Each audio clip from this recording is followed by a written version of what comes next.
Notre maison se trouve à environ 2 minutes du lieu de l'accident.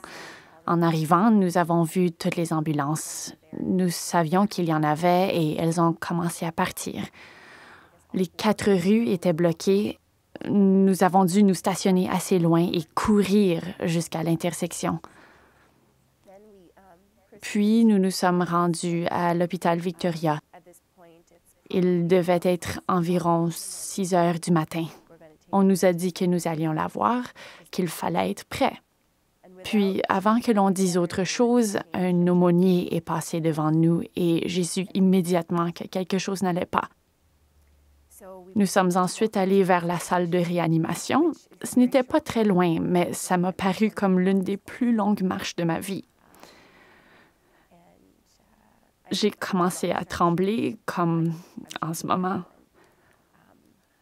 Je l'ai vue sur une civière, complètement inerte, comme si elle dormait.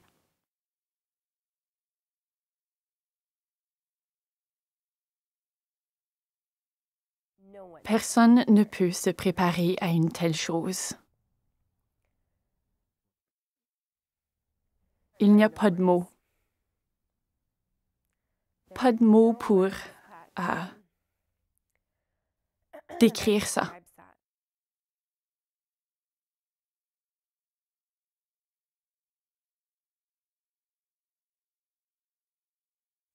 Mes parents sont formidables.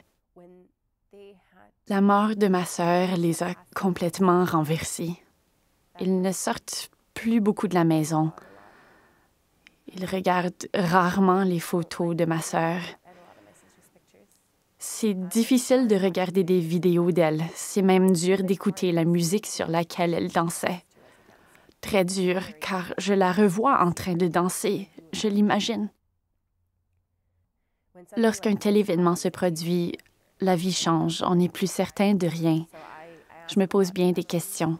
Il m'arrive aussi de ressentir beaucoup de colère et beaucoup de tristesse. Ce n'est pas comme si elle était morte d'une maladie, que nous savions que ça s'en venait. Vous savez, sa mort aurait pu être évitée. Ça me fait mal de savoir en tant que grande sœur. Je n'ai pas pu la protéger. Ce qu'il faut retenir, c'est qu'il est important d'être prêt à empêcher les autres de conduire en état d'ébriété. Si vous voyez une personne qui a bu quelques verres et qui s'apprête à prendre le volant, arrêtez-la. Vous sauverez des vies. On ne peut pas se remettre de la perte d'un enfant, d'un frère, d'une sœur. Tout ce qu'on peut faire, c'est se lever tous les matins et espérer que quelqu'un fera le bon choix. J'espère que ce sera votre cas.